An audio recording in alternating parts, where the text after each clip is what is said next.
রাশিয়াতে পড়তে কত টাকা খরচ হয়? বাংলাদেশের শিক্ষার্থীরা যখন বাংলাদেশ থেকে রাশিয়া যেতে চায় তখন তার সম্পূর্ণ প্রসেসটা করতে কত টাকা আসলে খরচ হয় তা নিয়ে আজকে আমি একটা বিস্তারিত গাইডলাইন দিব। তো স্বাগতম ফরেনার্স 247-এ। আজকে আমরা জানবো রাশিয়া উচ্চশিক্ষা নিতে বাংলাদেশি শিক্ষার্থীদের মোট কত টাকা খরচ হয়। সো পাসপোর্ট থেকে শুরু করে টিউশন ফি, টাকা খাওয়া, ভিসা এবং অন্যান্য যাবতীয় যা খরচ আছে তা আমরা এই ভিডিওতে প্রপারলি তুলে ধরবো। তো রাশিয়াতে যাওয়া বা পৃথিবীর যে কোনো দেশে যাওয়ার প্রথম যে স্টেপ হচ্ছে সেটা হচ্ছে আপনার পাসপোর্ট দেখা। সো পাসপোর্ট করার জন্য আপনি যদি রেগুলার 5 বছর মেয়াদে একটা পাসপোর্ট করেন তাহলে আপনার 4025 টাকার মতো লাগবে, যেটা সরকারি ফি। এবং যদি আপনি 10 বছরের জন্য একটা পাসপোর্ট বানাতে চান তাহলে আপনার 5700 টাকার মতো লাগবে। হচ্ছে আপনার যে একাডেমিক ডকুমেন্টস আছে, আপনার সার্টিফিকেট, মার্কশিট, এগুলো হচ্ছে আপনার ফরেন মিনিস্ট্রি থেকে সত্যায়ন করা লাগবে, যা এখন অনলাইনে করা হয় এবং পার পেজ আপনার 200 টাকা করে নেয়। সো ধরেন আপনি 4 পিস করলেন তাহলে আপনার 800 টাকা যাবে।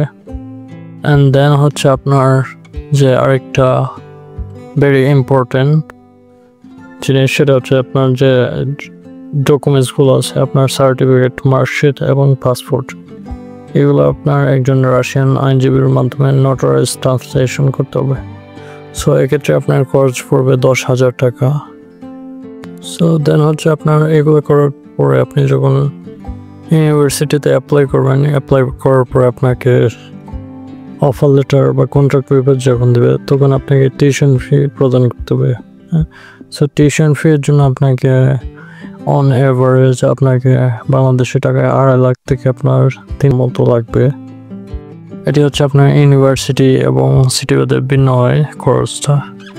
আফটার দ্যাট আপনার যে খরচটা সেটা হচ্ছে আপনার মেডিকেল করা। মেডিকেলের জন্য আপনার খরচ হবে আপনার 7 থেকে 8,000 টাকা, এটা স্ট্যান্ডার্ড মেডিকেল খরচ।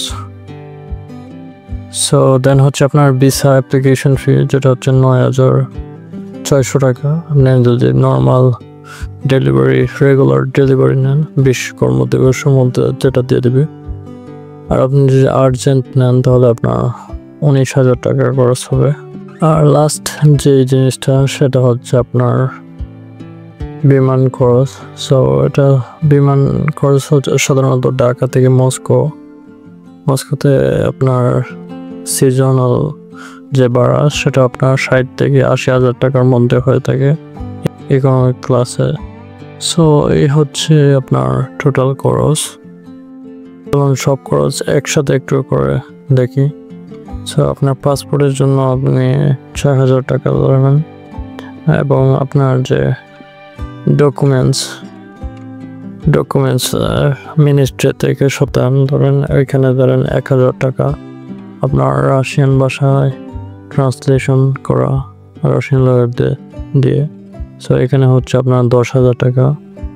আপনার মেডিকেল কোর্স ধরেন 8,000 টাকা এবং আপনার টিউশন ফি ধরেন 3 লাখ টাকা অন অ্যাভারেজ।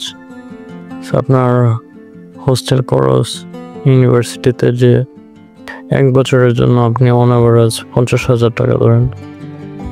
আপনার ভিসা ফি হচ্ছে আপনার 9,600 টাকা এবং বিমান খরচ আপনার যদি ধরি আপনার 70,000 টাকা।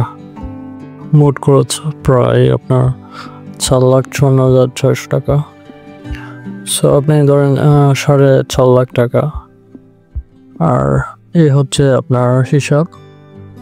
সো আরেকটা বিষয় হচ্ছে যে যদি কোনো এজেন্সি বা বড় ভাই বা অন্য কারোর মাধ্যমে যান তাহলে তাদের যে একটা ফি আছে ধরেন আপনার 50 থেকে 1 লাখ টাকা, অনেকে আরও বেশি চার্জ করে, 2 লাখ টাকা পর্যন্ত চার্জ করে। সো এক্ষেত্রে আপনি আরও এখানে 1 লাখ টাকা গড়ে যদি অ্যাড করেন তো আপনার 5.5 লাখ টাকা। তো আপনি যদি 5.5 লাখ 6 লাখ টাকা বাজেট রাখেন, তোর এটা রাশিয়ার জন্য এনাফ হবে। So thank you for watching. And আপনি যদি আমাদের মাধ্যমে যেতে চান তাহলে feel free to contact us. Thank you.